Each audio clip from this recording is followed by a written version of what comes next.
right, let's dive in.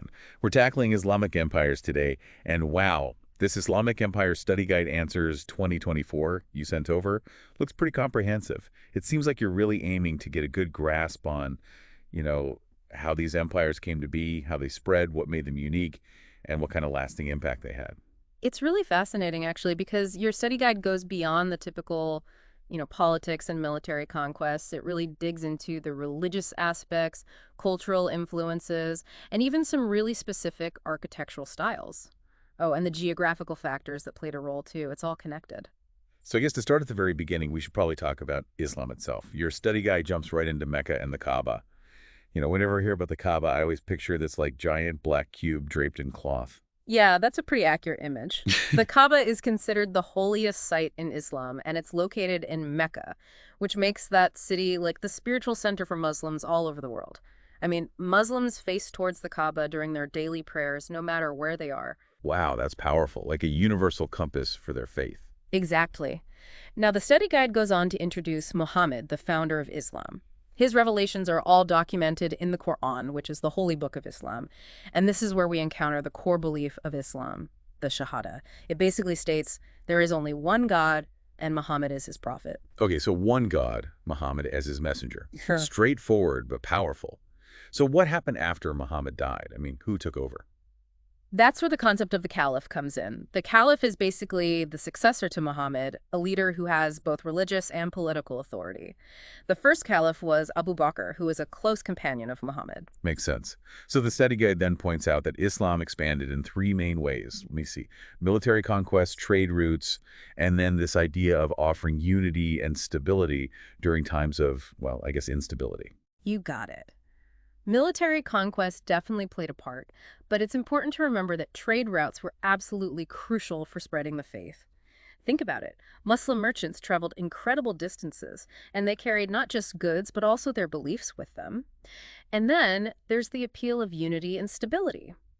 During the Dark Ages in Europe, when things were pretty chaotic, Islam offered this sense of order and purpose that many people found really appealing. It's like this ripple effect. Conquest opens up new areas, trade routes help spread the message further, and then the appeal of this, well, this structured belief system, it just draws people in. Exactly. Now, your study guide briefly mentions the two main branches of Islam, Sunni and Shia. The big difference between them is their beliefs about who should have succeeded Muhammad as caliph. Sunnis accept the first four caliphs and the historical line of succession, but the Shia believe that leadership should have stayed within Muhammad's family, specifically through his cousin and son-in-law, Ali. So even from the early days, there were different interpretations about leadership within the faith. That's interesting. All right, moving on. Your study guide points out that Islamic empires were theocracies. Right, which means that religious leaders were the political leaders, too. They governed according to Sharia law, which is a legal code based on the Quran and the teachings of Muhammad. And Arabic became the dominant language, right? I mean, the language of administration and scholarship. Exactly. The study guide also points out the connection between Islam and the other Abrahamic religions, Christianity and Judaism. All three of them are monotheistic, meaning they believe in one God, and they all trace their lineage back to the prophet Abraham. For Islam, the connection is through Abraham's son, Ishmael. So even though there are differences, these religions share a common ancestor. It's interesting how they kind of diverged over time, but still come from the same root. It is. Now, shifting gears geographically for a moment, your study guide brings up West Africa, which had a very unique relationship with Islam. Yeah, it really emphasizes the diversity of that region. I mean, you have the Sahara Desert in the north, and then the gold-rich regions further south. That's right. That gold in the south really attracted traders from North Africa, including, of course, Muslim merchants. And as we talked about earlier, those merchants played a huge role in spreading the faith. That trade led to a fusion of cultures and beliefs. Ultimately, Islam became a powerful force in West Africa. Speaking of West Africa, the study guide talks about Mansa Musa, the first Muslim ruler of the region. Didn't he go on this extravagant pilgrimage to Mecca? Oh, you're talking about the Hajj. It was legendary. It really showed his devotion and, well, it said that he gave away so much gold during his trip that it actually impacted the economies of the cities he passed through. Whoa, that's a story. That must have put West Africa on the map in a way. It definitely did. Yeah. Now, switching gears a bit, let's talk about the decline of some of these empires. Your study guide focuses specifically on the Abbasid Caliphate, which was the last of the great caliphates. Right. It mentions that they faced all these challenges, both from within and outside the empire, and it eventually led to their decline. Exactly. They had internal conflicts, local rulers breaking away and wanting their independence.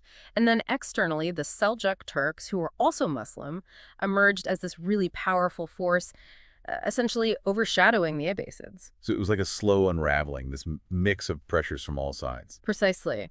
And then, as if things weren't bad enough, the Mongols dealt a devastating blow to the Abbasid Caliphate in 1258. It seems like they were under attack from everywhere. All right, so moving on from the cities, your study guide goes back to the social structure of these Islamic empires. It kind of reminds us of that pyramid we discussed before. Right. Muslims were at the top, then those who converted to Islam, then Christians and Jews, who were seen as people of the book, and then those who practiced other religions and enslaved people were at the bottom. The study guide does point out that this system wasn't always super strict. There was some room for people to move up, right? Yeah, it mentions that converting to Islam could elevate your social standing. Also, if you held a prominent position, like in government or the military, that could boost your status as well. That flexibility probably helped integrate diverse populations within these massive empires. Yeah, I can see how some flexibility would be needed to keep things stable, especially in empires that span so many different regions and cultures. It was probably a complicated balancing act, trying to juggle religious principles with the practicalities of ruling an empire. Okay, let's circle back to Islamic art and architecture for a minute. We've talked about it a bit, but haven't really dug deep yet. Your study guide highlights those familiar elements: calligraphy, geometric patterns, and arabesque designs in their art, and then those unique architectural features like those different types of arches, multifoil, pointed, horseshoe, and then the iwans, muqarnas, and minarets. Yeah. What strikes me is that those features, they're all part of this rich artistic tradition that developed across so many different Islamic empires. It's like a blend of influences from all these different cultures and regions. It's this beautiful mix of artistic expressions.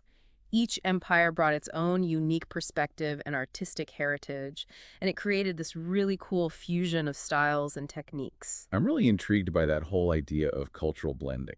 Like when the Ottomans took the Hagia Sophia in Istanbul, which was originally a Byzantine Christian church, and turned it into a mosque, they added Islamic features like minarets and calligraphy, but they also kept a lot of the original architectural elements. It's an incredible example of how different traditions can exist together and even complement each other. The Hagia Sophia is like a living testament to that cultural exchange. It shows how the Ottomans respected the building's past while making it their own. It reminds us that cultural boundaries aren't always fixed, especially within empires that cover huge territories and diverse populations. Exactly. Islamic art and architecture give us a glimpse into that whole process of cultural fusion. It's fascinating. Oh, and before I forget, your study guide has a section on West Africa before Islam arrived. It's interesting it talks about the region's cultural landscape before all the changes that came with Islam spreading there. Right. It mentions that animism was the main belief system before Islam came along. And it also talks about how oral tradition was more important than written tradition, and that their inheritance system was matrilineal.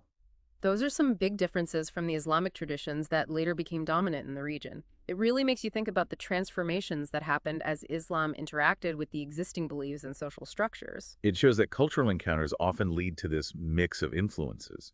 In the case of West Africa, Islam didn't just wipe out the existing beliefs and practices. Instead, it kind of blended with them and created these unique cultural expressions. It's a testament to how adaptable both Islam and West African cultures were.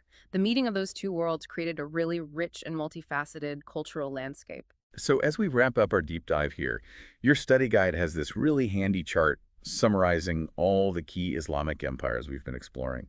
It lists each empire, the capital city, any famous architectural achievements, whether it was Sunni or Shia, and then like a quick overview of why it was important. Yeah, it's a great way to bring it all together, kind of like a mental map of, what made each empire unique and what they contributed. Exactly. So why don't we go through it one by one and see if we can remember what we learned. We'll start with the Umayyad Caliphate. What was their capital? The Umayyads, they ruled from Cordoba, which was in Al-Andalus in what's now Spain. Their expansion was huge. I mean, they brought Islam to Europe, which obviously had a huge impact on the region's history and culture. Right, Cordoba. That was like a major center of Islamic learning and culture during their rule. The study guide doesn't list any specific buildings from the Umayyad period, but it mentions their territorial expansion as like their main accomplishment. Yeah, for sure. The Umayyads were all about expanding the Islamic Empire. They pushed its boundaries further than anyone before them, and they were known for being tolerant of other religions too. But it's important to remember that their rule included both Sunni and Shia Muslims. Okay, let's move on to the Abbasid Caliphate. Their capital was Baghdad, if I remember correctly. You got it. And Baghdad became famous for its intellectual and cultural scene under their rule. It was during that golden age of Islam, remember? Yeah, the study guide focuses on their role in promoting that era of intellectual and artistic growth, rather than specific buildings. Right, and that's where the House of Wisdom comes in. It was a magnet for scholars from all over the Islamic world, leading to all kinds of advancements in math, astronomy, medicine, you name it. And their influence really went beyond their borders. The knowledge that came out of Baghdad during that time had a ripple effect on the world for centuries. Okay, next up we've got the Songhai Empire. Their capital was Timbuktu, right? That's right. Timbuktu in West Africa became a major center for Islamic learning, especially under the Songhai.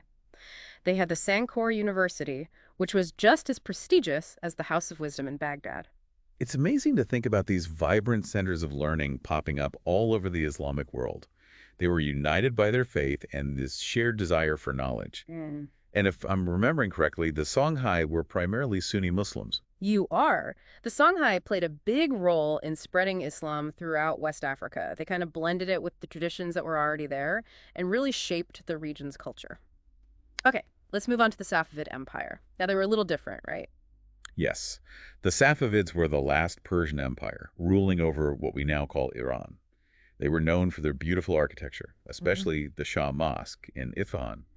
And importantly, they were Shia Muslims. Exactly. The Safavids were a big turning point, establishing Shia Islam as the dominant branch in their empire. Their architecture is a beautiful reminder of their artistic skill and their unique place in Islamic history. We're almost there. 2 more empires to go. Next up is the Mughal Empire in India. The Mughals, they were known for their impressive architecture too. The most famous example being the Taj Mahal, which is just stunning. It shows the amazing artistry and architectural skill of the Mughals. The Taj Mahal is truly iconic, a symbol of love and loss that still captivates people today. And the Mughals, like many of the empires we've talked about, were Sunni Muslims. Yes, and their rule had a big impact on Indian society. They blended Islamic traditions with the cultural practices that were already there. Okay, last but not least, the Ottoman Empire. Their capital was Istanbul, which was formerly Constantinople, right? And they were known for converting the Hagia Sophia, which used to be a Christian church, into a mosque. Exactly. The Ottomans were a major power ruling for over 6 centuries. Their empire covered parts of southeastern Europe, North Africa, and the Middle East. And like the Mughals, they were also Sunni Muslims. It's amazing to think about how vast and influential these empires were. From spreading Islam across huge areas to the incredible advancements they made in art, science, and architecture, their legacy is still felt today. They left behind such a rich and diverse cultural heritage and a history that's just begging to be explored. I think we did a great job navigating this Islamic Empire Study Guide Answers 2024 you sent us. We covered the basics of Islam, the rise and fall of all those major empires, what made each one unique, and how they've shaped the world. What were some of the things that stood out to you during our deep dive? Honestly, for me, it's that interconnectedness. All these empires, even though they were spread out geographically and had their own cultures, they were linked by their shared faith and this incredible pursuit of knowledge. The way ideas and art spread over such long distances is really amazing. I agree. It reminds us that history isn't just a bunch of random events. It's like this complicated tapestry woven together. And to our listener, if any of these empires, cities, or architectural marvels piqued your interest, don't stop here. Keep learning. Yeah, pick something that really interests you and dive in. You might discover connections and insights that we didn't even touch on. That's the best part of learning. There's always more to discover. Couldn't have said it better myself. Thanks for joining us for this deep dive into Islamic empires. Until next time, keep exploring.